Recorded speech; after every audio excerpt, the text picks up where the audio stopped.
How's everybody doing? My name is Anthony Brian Logan, and today I bring you some news from Minneapolis, Minnesota. Now, this story is very interesting because it proves a point that I make about the left. Without double standards, they would have no standards. Do as I say, but never as I do. Rules for thee, but not for me. Now, what am I talking about? First things first. I'll back up a little bit, then I'll explain what's going on today. The city council voted 12-0 to abolish the police, not just take away money or reroute money. Nah, they had voted to abolish the police. No more police at all. Now, that'll still go to a vote in November. If I'm not mistaken, if I'm wrong, let me know in the comments below. But their intention is to have no more police. Now, what are they going to do to replace the police? Because still got crimes going on. People still getting beat in their head, carjacked, kidnapped, and everything else. That's still going on in Minneapolis. So how are they going to replace the police? I'm not really sure. They're talking about neighboring counties take up the slack, but I think that's really unfair to the neighboring counties because they're going to have less capacity. And it doesn't even make any sense because if you're going to have police still be there answering calls, then what's the point of abolishing the police in Minneapolis? It doesn't make any sense, but I digress. They voted 12-0, no dissension, no waffling, to abolish the police. However, 3 of the city council members will have private security detail paid for by you, the taxpayer, if you live in Minneapolis. Now, take a wild guess how much it costs. It took a wild stab in the dark. 3 people, private security detail, how much is it going to cost?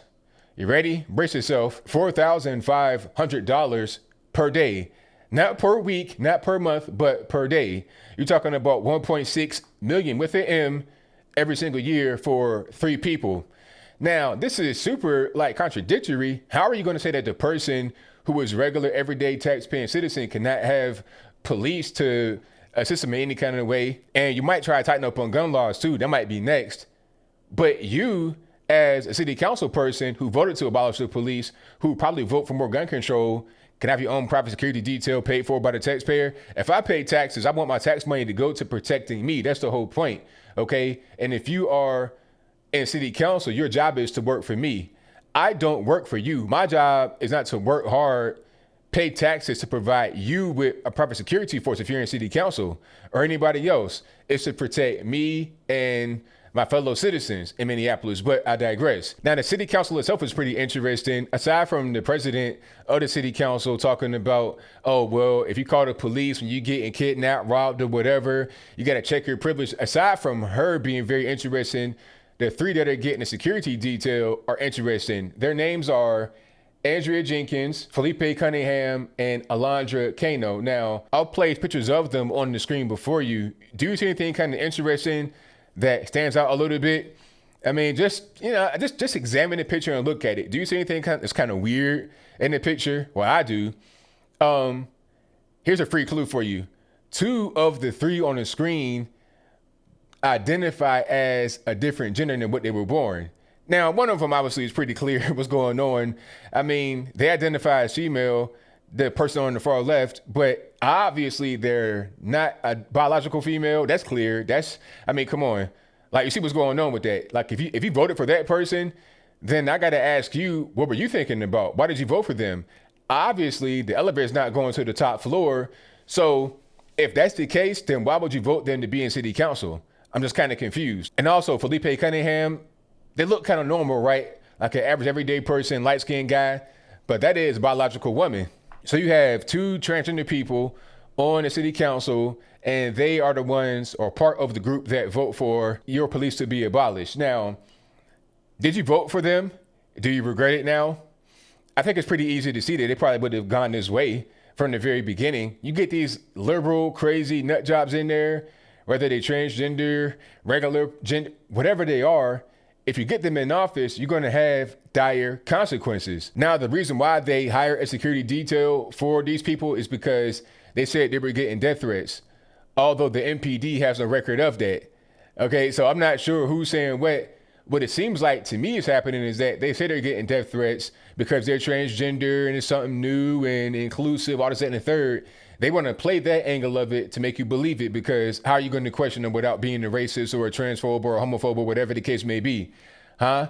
How can I question Goro over there looking the way they look without being called what, transphobe or homophobe. Okay, I don't care what you identify as. You can identify as a mailbox. That's fine. If something is wrong, I'm gonna point it out. As simple as that. And I see something wrong here. These people have serious mental problems. For you to go outside your house like that, something's wrong with you. You know, it used to be called gender dysphoria. Matter of fact, it still is called gender dysphoria. If you have that in the military, before they banned the transgender people, you were able to get a free sex change on the house. Now, I wonder if this person or the people that are in the picture that I mentioned, are they getting anything beyond just security? Are they getting some kind of hormone treatment? What are they really getting from the state? The state shouldn't be this big. They're trying to reduce the state, but at the same time, grow it in the way that they want it to grow. They'll grow it in the way as far as protecting them, taking care of them. Yeah, having this whole security task force that costs 1.6 million a year dedicated to 3 people. They want to have that, but when it comes to just regular normies, having the police come protect them, then that's not, we can't do that. That's frowned upon in this particular society. I'm not really understanding why, but then again, I do. Maybe the point is to make Minneapolis a dangerous place and a place where you rely upon the Democratic Party to protect you. You know, it's like the Stockholm Syndrome. Your kidnapper will torture you, abuse you, do all that and the third to you, but you know that if you don't have this person in in their best graces towards you, you might not be able to eat. It's the same kind of thing going on here. Okay, I got to vote for the Democrats because everything's dangerous, everything's crazy, and the Democrats are the ones that are saving me, but the Democrats are the ones that created a situation to begin with. It shouldn't be legal for you to abolish the police. I'm not really sure how that even makes any sense in a place like Minneapolis or anywhere else. I could see if you had like a little small town, middle of nowhere. Do you need police? Not necessarily. If the next town is like 75 miles north and you live in a desert or something like that, I mean, it's not that big of a deal, but you're living in Minneapolis, it's definitely a big deal. Like I said, a lot of terror threat comes from Minneapolis, specifically in Minnesota. You have a lot of things going on that should not be going on. You need the police.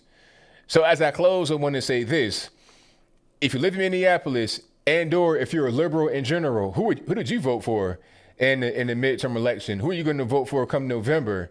Are you going to vote for a city council that will say no more police for you, just the regular peon, the regular normie, the regular citizen, but I get to have my own personal elite task, like my mercenary unit, I get to have that on your dime? How would you feel about that? If I lived in Minneapolis, there'd be no way. I'd be outside every day protesting city hall or whatever the case may be. And I definitely would have voted a different way other than voting because I felt like this was the right thing to do. You know, you voting for a person that's transgender. Why? What did they accomplish before they came into city council? Like, what is their claim to fame? That they're transgender openly? I feel like some of these people are just doing this to get some attention and to get like job recognition. You know, they might have been kind of a little weird before, but now they're going full on drag mode to get into a position of power and control things. I don't know what's going on nowadays. Everything is crazy, but I think I'll leave that right there for now. And what say you? Do you think that it makes sense to abolish the police in Minneapolis? If that's your viewpoint, let me know why in the comments below. And if you think that way, how about having private mercenaries? You know, so if we're going to abolish the police, can I have my own little task force here where I live with some neighbors? How about have a neighborhood watch? Oh, no, we can't do that because I'm on Arbery and Trayvon Martin. So what is the real thing? What if somebody from their little protection group shoots somebody that they probably shouldn't have, and then they get brought up on charges? What happens? What happens next? Is it going to be an all-out assault and protest on the city council? The very same one that says that there's no more police? It's pretty strange. And as I close, I want to say this.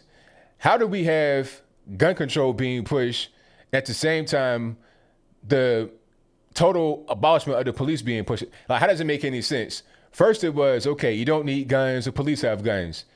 Some said, okay, that's fine, I understand that, so no guns. Then they said, well, you know what, no police either, and no guns. So what am I gonna do? You're gonna be a sitting duck waiting for Black Lives Matter, Antifa to come and smash you, assault you. You don't want that. Keep your guns, do not relinquish them. But whatever your thoughts are, please let me know in the comments below. And that's all I got to say for this video.